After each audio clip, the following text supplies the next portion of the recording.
तो देश का सवाल इन बड़े सवालों के साथ सीएम योगी के फरमान से मौलाना क्यों परेशान? सबके लिए नियम समान तो क्यों मचा है घमासान? तीसरा, बकरीद पर सड़कों पर नमाज की जिद आखिरकार क्यों? और चौथा, क्या त्योहार से पहले भड़काने की ये कोशिश हो रही है? तमाम मेहमान हमारे साथ हैं। अनिला सिंह हैं हमारे साथ बीजेपी से, हमारे साथ प्रोफेसर भुवन भास्कर जोशी हैं जो कि समाजवादी पार्टी से हैं, आचार्य विक्रमादित्य हैं धर्मगुरु, मोहम्मद फरहान है राजनीतिक विश्लेषक, संजय साय हैं फॉर्मर आईपीएस। मोहम्मद फरहान, मैं आपसे ही शुरू कर लेता हूं क्योंकि मामला धर्म से जुड़ा है। शहर काजी चिट्ठी लिख रहे हैं, हाई कोर्ट में याचिका डाल दी गई कि कुर्बानी कहीं भी करने दी जाए। शहर काजी चिट्ठी लिख रहे हैं कि आधे घंटे की तो नमाज होती है, कि साहब नमाज तो कहीं पर भी की जा सकती है, नमाज तो सड़क पर करने की इजाज़त दे दी जाए। मतलब नियम कायदा तो सबके लिए होता है ना। ठीक है, कुर्बानी अगर कर दी है तो सड़कों पर कुर्बानी क्यों करने की इजाज़त दी जाए? और ये कैसा त्योहार? देखिए, ये प्रोपोगंडा एक फैलाया जा रहा है कि मुसलमान सड़कों पे नमाज पढ़ते हैं या सड़कों पे कुर्बानी करते हैं। असल मुद्दा क्या है कि जो कुर्बानी है, कुर्बानी के लिए एक जगह वो है, फिक्स है, वो है स्लाटर हाउस। और दूसरी चीज, जो बकरा लोग लेकर आते हैं वो अपने घरों में कुर्बानी करते हैं।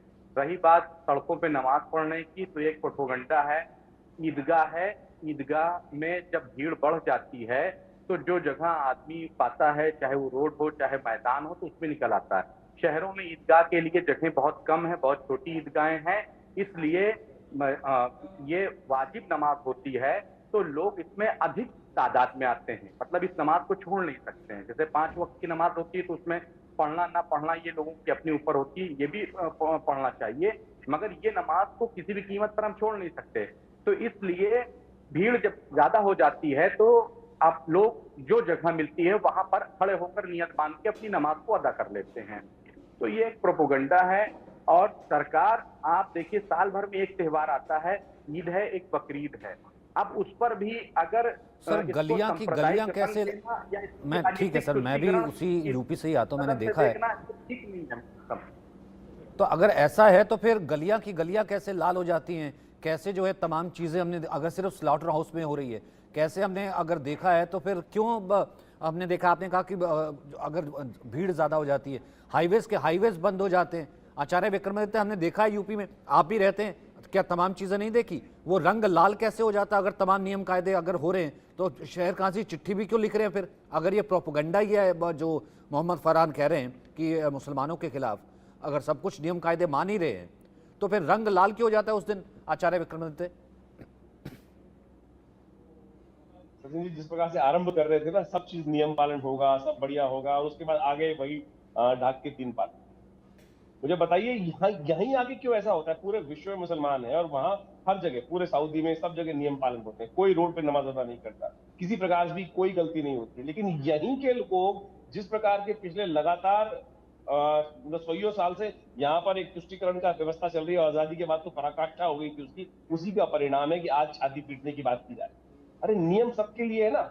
हमने कभी कहा कि सुप्रीम कोर्ट ने, माननीय सर्वोच्च न्यायालय ने पाबंदी लगा दी, सरकार ने पाबंदी लगा दी, पटाखे नहीं चलाएंगे, नहीं चला रहे भाई, मान रहे, कोई दिक्कत नहीं, मान रहे, नियम पालन करने की बात नियम नहीं है।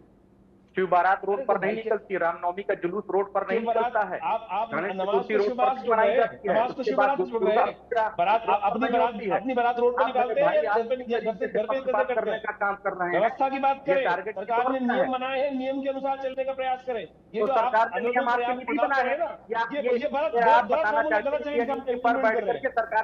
गलत गलत आपकी यात्रा में पाबंदी नहीं है, मुहर्रम के जुलूस पे पाबंदी नहीं है, मुहर्रम के जुलूस पे किसी ने पाबंदी लगाई? मुहर्रम के जुलूस पे किसी ने पाबंदी लगाई क्या? नहीं लगाई ना। कि आप मुहर्रम में जुलूस निकाल सकते हैं, रास्ता है, निकालने की बात कर रहे हैं।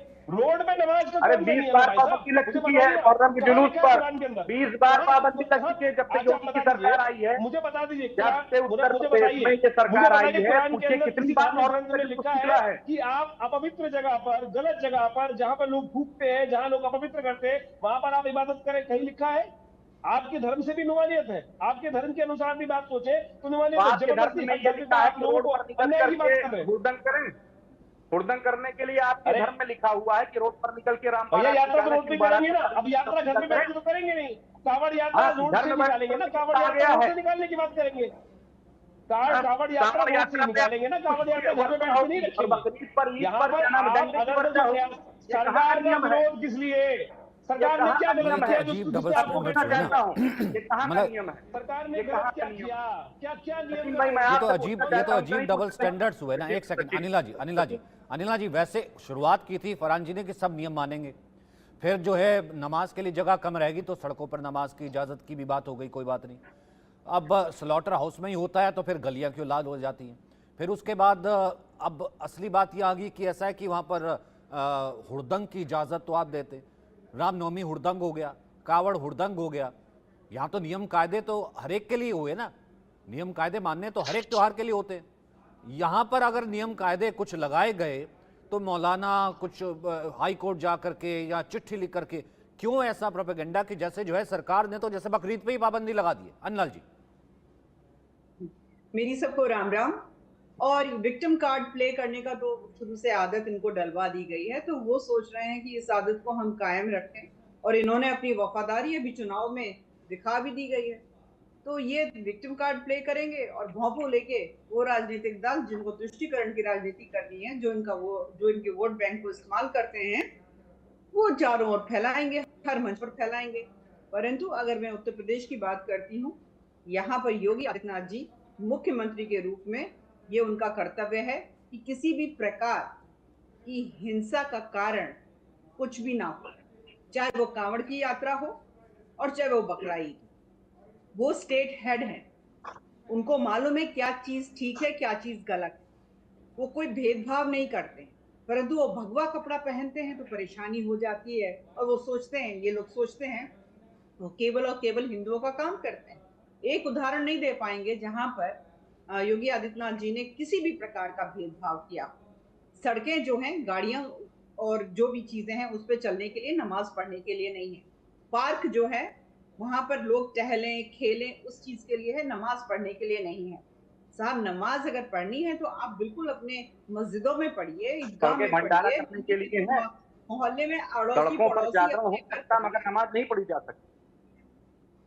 सड़कों पर जागरण तो किया जा सकता है मगर सड़कों पर नमाज नहीं पढ़ी जा सकती है। ये डबल स्टैंडर्ड नहीं तो सिंगल स्टैंडर्ड तो पढ़ी जाती है ना मोहम्मद साहब, पढ़ी जाती है, ट्रैफिक रुक जाता है, पढ़ी जाती है। मैं बात जब जागरण होता है तो ट्रैफिक नहीं रुकता है, जब जागरण होता है, जब भंडारा होता है, जब शोभा यात्रा निकलती है। तुम्हारी आवाज को अरे शोभा यात्रा अरे सर, शोभा यात्रा सड़क से निकलेगी कि शोभा यात्रा आसमान से निकाल दे?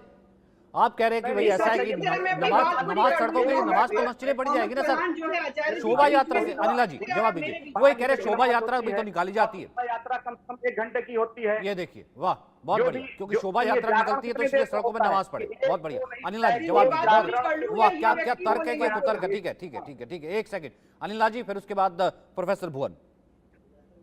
नहीं, ये जो व्यक्ति है, पहले आचार्य जी के बीच में बोल रहा था, मेरे बीच में बोल रहे, थोता चना बाजे घना। मैं एक बात कह रही हूँ, वो चाहे कोई भी धर्म हो साहब, कान खोल कर सुन लीजिए। मुसलमान है तो कोई बहुत बड़ा एहसान नहीं किया हुआ है। नियम कानून जो है ना, मतलब वो सबके लिए बराबर है। ना तो सड़कें जो है कोई भी तीज आप हिंदू होकर इस देश को परेशान कर रही हैं, ये बताना चाहती हैं? ठीक है, और आप हिंदू होकर परेशान कर रही हैं, छोड़कर आए हो क्या? दिमाग कहीं छोड़कर आए हो क्या? आप ये बताइए, देश को ये चाहती कि आप हिंदू हैं तो इस देश परेशान कर रहे हैं। नहीं, फिर आपका कहने का तात्पर्य क्या था कि मुसलमान हो तो एहसान नहीं कर रहे हो? तो आप ये बताइए कि आप इस देश पर एहसान कर रही हैं। इस तरह का वक्तव्य कहना आपको टीवी चैनल पर शोभा नहीं देता है। यही कह कर आज आपको पता है। आप ये बताइए, यही बयानबाजी करके, यही तुष्टीकरण की राजनीति करके, यही धर्म में फाड़ करके आज आपकी उत्तर प्रदेश में क्या स्थिति होगी, आपसे बेहतर कोई दूसरा नहीं जान सकता है। चुप हो तो सुनो, पर जिसकी गजबर लंबी जबान होगी तो वो लगातार बोलेगा, दूसरे को सुनेगा नहीं। जो मूर्ख हैं उन्होंने भारतीय जनता पार्टी को वोट नहीं किया। सारा फायदा भारतीय जनता पार्टी पहुंचा रही है। लंबी लंबी लाइनें कांग्रेस के दफ्तर के सामने लगी है। बहुत बढ़िया, काम कर रही है भारतीय जनता पार्टी। सुलूट करते हैं। उत्तर प्रदेश की जनता को आपने मूर्ख कह दिया, अयोध्या की जनता को मूर्ख कह दिया। आप सुलूट जैसे गए आप। मुसलमानों को नहीं मूर्ख कहा है, अनिला जी सरकार तो सबके लिए होती है ना, ठीक है अनिला जी, पता नहीं कहाँ अनिला जी अलमारी में उस बंद तरफ, करके आए हैं। क्योंकि भाई चाहे रामनवमी हो, आप खुद कह रही है, चाहे रामनवमी हो, चाहे बकरीद हो, चाहे जो दूसरी ईद होती है, भाई नियम कायदे सबके लिए बराबर होते हैं, हर त्यौहार पर भी लागू होता है, और मुख्यमंत्री की जिम्मेदारी होता है किसी तरीके से हिंसा ना हो, जो कि पहले होती रही है।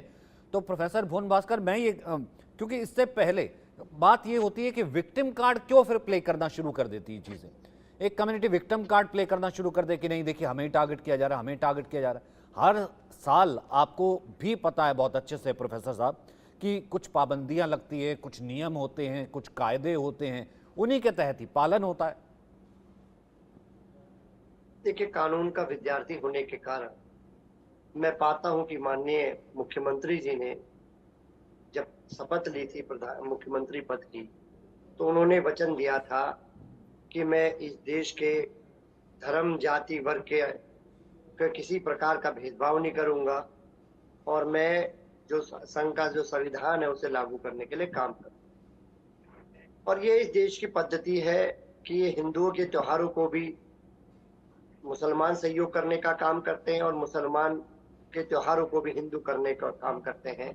इसीलिए हमारा देश सेकुलर देश है, जो परिपाटी कानून के हिसाब से मैं पढ़ पाया।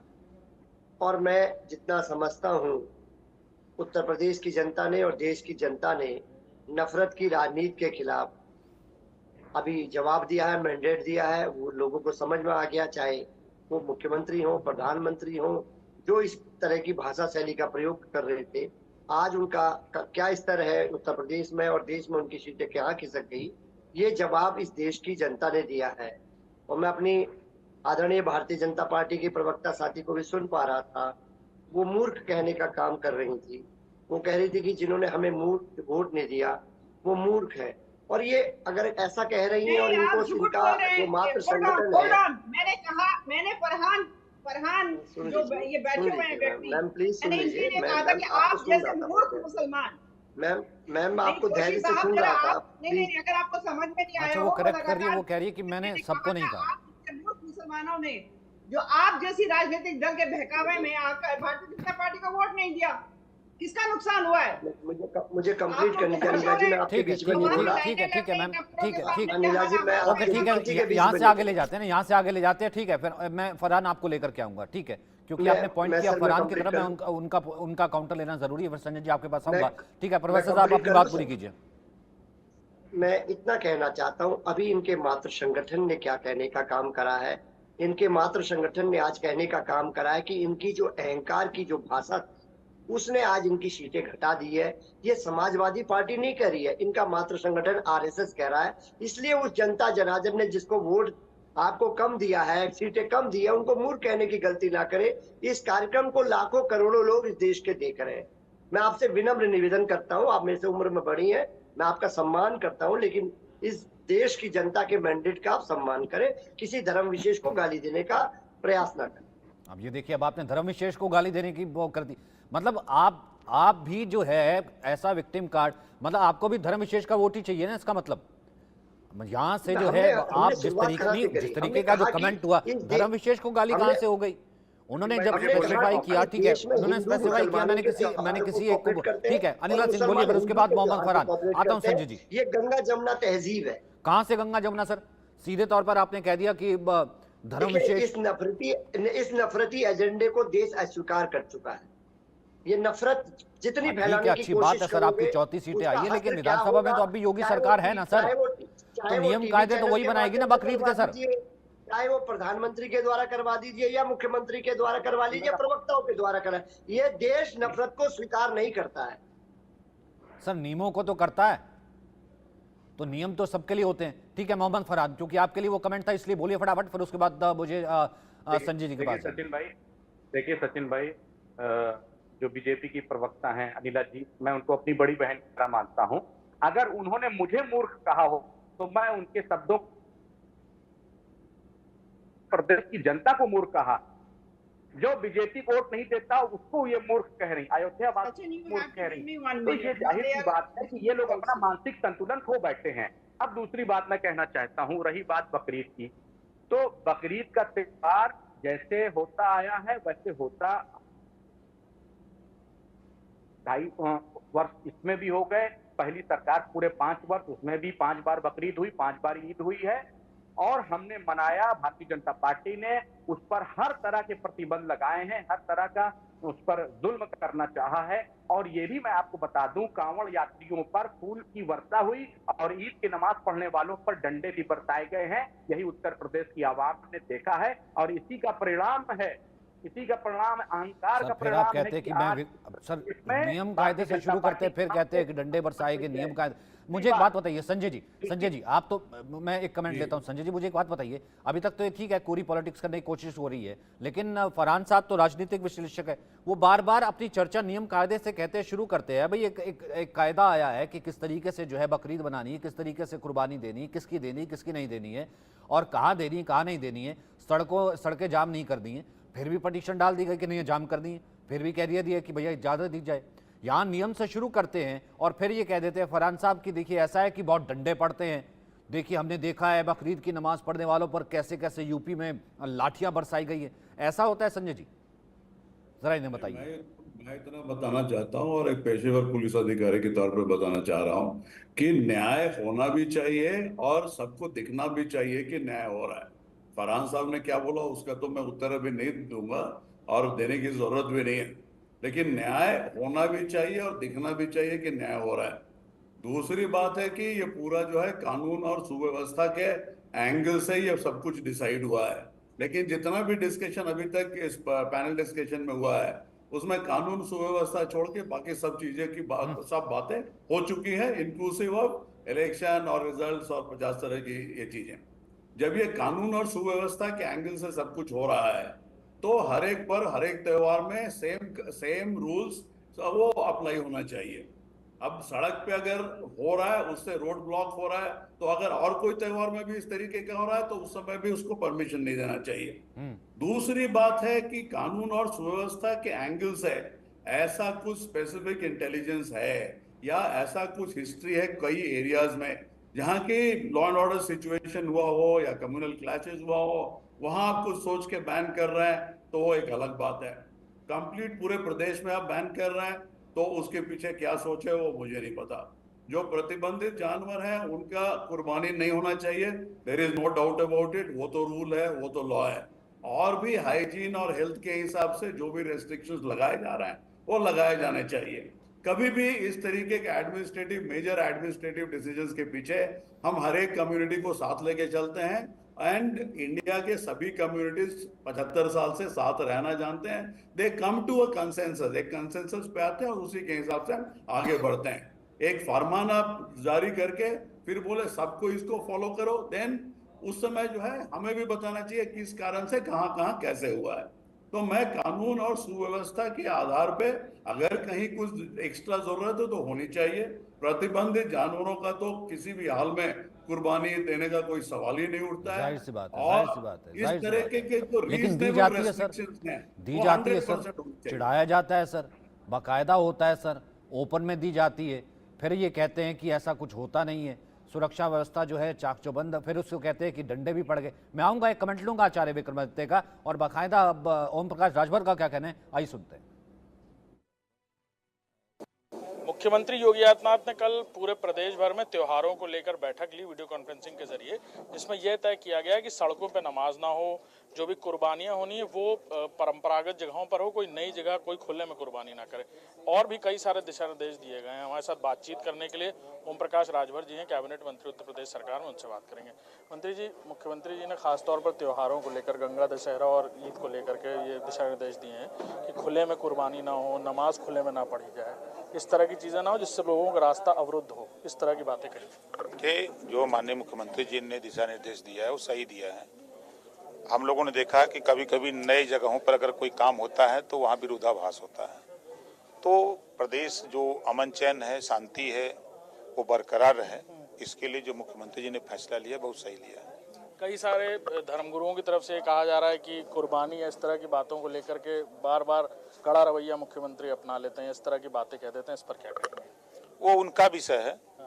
कानून का राज देश में रहे, लॉ एंड ऑर्डर कंट्रोल रहे, कहीं विवाद न हो, ये जिम्मेदारी मुख्यमंत्री की है, धर्मगुरुओं का नहीं है। ये जिम्मेदारी प्रदेश में माननीय मुख्यमंत्री जी की है, ये धर्मगुरुओं का नहीं है। वो उनका विषय है, वो अपने हिसाब से देखते हैं, अपने चश्मे से, और सरकार अपने चश्मे से देखती है। हम प्रदेश में कोई ऐसा काम नहीं होने देंगे जिससे अशांति पैदा हो। हम कांग्रेस और सपा की सरकार नहीं है कि आप दंगा कराओ, दंगा करो, कर्फ्यू लगाओ, ये काम हम लोग नहीं। 7 साल के ऊपर हो गया माननीय मुख्यमंत्री योगी आदित्यनाथ जी के राज में, एक भी दंगा नहीं हुआ। ये धर्मगुरुओं को नहीं दिखाई देता है? कर्फ्यू कहीं नहीं लगा, ये नहीं दिखाई दे रहा है?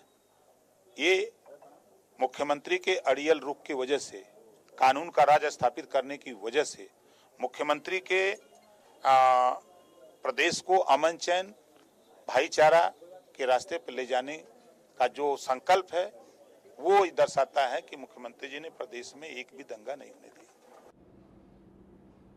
लेकिन आचार्य विक्रमादित्य, फिर भी चिढ़ाया जाता है, फिर भी दिखाया जाता है, फिर भी तमाम चीज़ों का उल्लंघन किया जाता है। अब अगर उल्लंघन करेंगे तो संजय जी ने साफ कह ही दिया, फिर तो लट तो बचते ही हैं। देखिए सचिन जी, एक वास्तविक तौर पर जियो और जीने दो, ये जब तक फिलॉसफी नहीं आएगी ना, तब तक समस्या उत्पन्न होती रहेगी। यहाँ पर केवल क्या है, हम जिए, हम ही हमारे अनुसार करें, दूसरों को कोई नियम पालन करने की आवश्यकता नहीं। यहाँ विचित्र विडंबना है, जहां आप हर रोज एक बच्चे के दिमाग में डालोगे कि तुमसे सुप्रीम कोई और नहीं, तुमसे सुप्रीम कोई और नहीं है, यही तुम्हारे जो ग्रंथ में लिखा है वही सर्वोपरि है। जब तक ये मानसिकता रहेगी तब तक ये हीन भावना बार बार व्यक्ति ग्रसित होता रहेगा। हर चीज में उसको लगेगा कि नहीं मैं तो ठीक कर रहा हूँ लेकिन गलत। अरे भैया, कोरोना काल गया है, इतनी भयावह स्थिति, जो हम खा रहे हैं, जो हम पी रहे हैं, उससे कुछ कई प्रकार से इन्फेक्शन हो सकता है। अब एक सिस्टम गवर्नमेंट ने डेवलप किया है, नियम डेवलप किया है कि उसको हाइजीन मेंटेन करने के लिए खून अब जानवर लेके आ रहे हो, उसमें कितने इन्फेक्शन हो सकते हैं, उसको एक पद्धति के अनुसार से खून तो फिर बह रहा है, दिक्कत रोडों तो पे फिर बह रहा है। तो फिर दिक्कत क्यों हो जाती है? तो फिर दिक्कत क्या है? दिक्कत वो है वास्तविक तौर पे सचिन जी कि अब कोई दामाद बन के शुरू से रहा है, जिसको दामाद बन के रही है और जिसको पुष्टिकरण ने जिसने सहा है, लगातार उनको एक प्रोमिनेंसी मिली और वो प्रोमिनेंसी हट रही है, तो वो दिल पे चोट लग रही है। और वो नेतागिरी जो लगती है कि भैया हमारे तो सब कुछ चलता था, हमको तो स्पेशल प्रोविजन क्रिएट किए जाते थे, स्पेशल स्टेटस हमको दिया जाता था, और वो स्टेटस समान नागरिक संहिता यानी बराबर सबको, हर एक नियम हर एक के लिए है। मुझे बताइए कौन फॉलो नहीं कर रहा है? अभी ये कह रहे थे कि भैया उदाहरण ऐसे उपस्थित करने की बात की जाती है कि जिनका बेसिर पैर की उदाहरण यहाँ उपस्थित करने की बात की जा रही है। अरे आप हज यात्रा पे जाते हैं, जुलूस निकालते हैं, कोई मना नहीं करता आपको? कोई मना करता है? नहीं करता। मुझे बताइए, कांवड़ यात्रा की बात की, पुष्प वर्षी कर जाती है, अरे भैया आपके इलाकों से अभी भी पत्थर मारे जाते हैं। पूरे देश के अंदर यह हाल है। राम यात्रा निकलेगी, शोभा यात्रा निकलेगी, पत्थर मारे जाएंगे। दिल्ली के अंदर यात्रा निकली तो घेर घोट कर वहां छुप के बैठे थे, और जैसे ही यात्रा आई लेके पत्थर और अनेक प्रकार के शस्त्रों का जो मतलब शस्त्रागार साथ लेके बैठे हुए थे। ये क्यों किया जा रहा है? ये ऐसे जो नेता यहाँ उपस्थित है, जो इस चैनल पर आके बात कर रहे हैं, यहाँ पर उपस्थित, अरे हमने किया, अरे मस्जिद से आपके निकल रहे हैं, हमने किया, मस्जिद से आपकी मोटरसाइकिल निकल रही है, मस्जिद से आपके मदरसों से बम बनाने का सामान निकल रहा है, कह रहे हैं आप हमने। अरे अपने गिरेबान में देखो भाई, क्या कर रहे हो? अपने गिरेबान में देखो। मुझे बता दो, एक देश जहां पाकिस्तान से लेकर बांग्लादेश से वहां शांति, आपके मौलाना लोगों के चक्कर में आप लोग लगकर इस पूरे विश्व को कहां अशांत बना रहे हो?